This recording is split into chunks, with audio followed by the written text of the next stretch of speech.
Assalamualaikum warahmatullahi wabarakatuh. Perkenalkan, nama saya Yoga Aldiansyah Putra, nomor NIM 20 14 40 10 765 dari Prodi D3 Keperawatan Politeknik Aisyah Sumatera Barat. Akan menjelaskan materi anti korupsi tentang pengertian, bentuk, dan penyebab korupsi. Secara harfiah, korupsi atau corruptio yang berasal dari bahasa Latin yang berarti busuk. Sudah banyak pakar-pakar ahli yang mengemukakan pendapatnya tentang pengertian korupsi.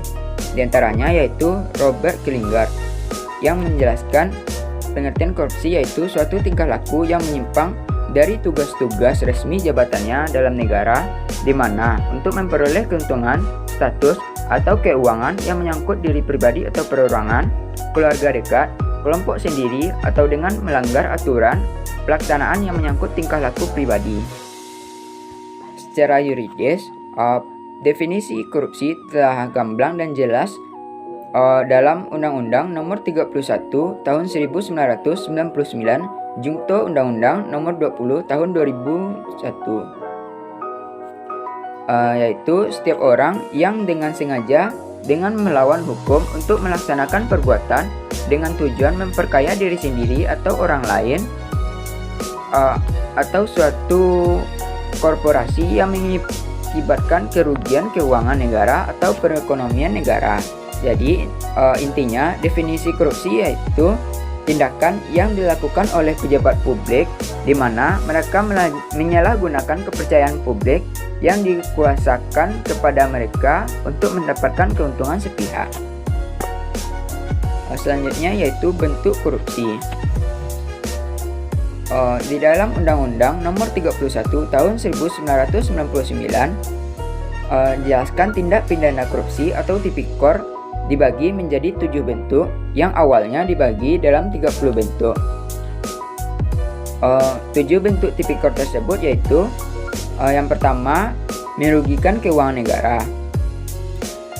Penyalahgunaan wewenang negara merupakan tindakan korupsi karena merugikan keuangan negara.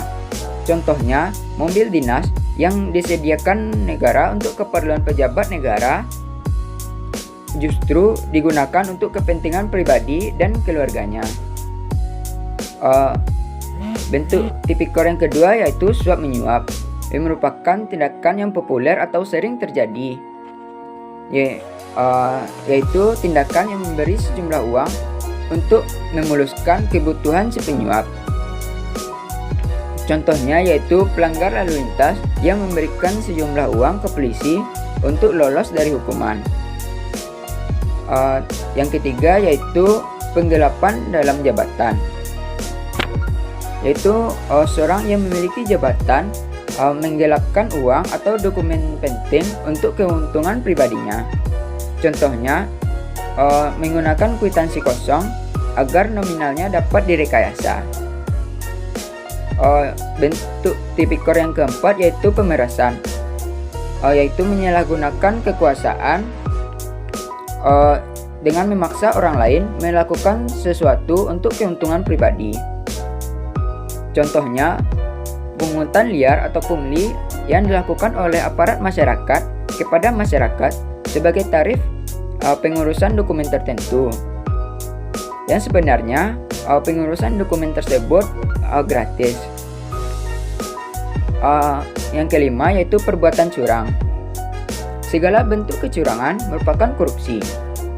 Contohnya pemborong proyek bangunan yang melibatkan kecurangan kontraktor, tukang, atau toko bangunan. Selanjutnya yang bentuk tipikor yang keenam yaitu benturan kepentingan dalam pengadaan, yang disebut juga conflict of interest, yaitu seorang pejabat yang dihadapkan pada peluang untuk menguntungkan dirinya, keluarga, ataupun kroni-kroninya. Contohnya, meskipun dilakukan tender dalam proyek, pegawai negeri ikut terlibat dalam proses dengan mengikut sertakan perusahaan miliknya.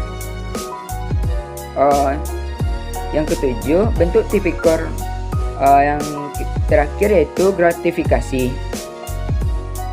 merupakan tindakan korupsi yang sangat dekat dengan masyarakat dan Bahkan banyak masyarakat yang tidak sadar telah melakukan gratifikasi.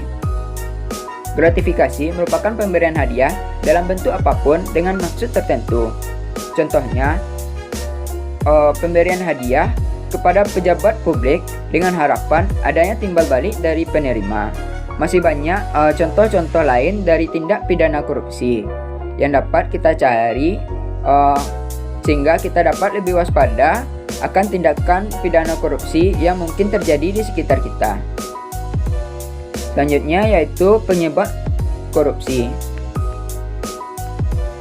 Menurut Gunn Theory, faktor-faktor yang menyebabkan tindak korupsi yaitu yang pertama greed atau keserakahan, yang kedua opportunities atau kesempatan, yang ketiga need atau kebutuhan, dan yang keempat yaitu exposure atau pengungkapan, yang berarti konsekuensi yang dihadapi oleh pelaku setelah dinyatakan bahwa dia bersalah. Pendapat lain mengemukakan penyebab korupsi yaitu karena terpaksa, karena memaksa, dan karena dipaksa. Sebagai upaya untuk menghindari tindakan korupsi, kita diharapkan untuk disiplin, jujur, dan bertanggung jawab dalam melakukan apapun untuk menghindari tindak korupsi. Baiklah, saya telah menjelaskan pengertian korupsi, bentuk korupsi, dan bahkan contoh korupsi, serta faktor penyebab korupsi. Semoga kita dapat disiplin dan jujur, serta bertanggung jawab dalam melakukan apapun untuk menghindari tindakan korupsi sebagai upaya untuk menghindari tindakan korupsi. Sekian dari saya. Assalamualaikum warahmatullahi wabarakatuh.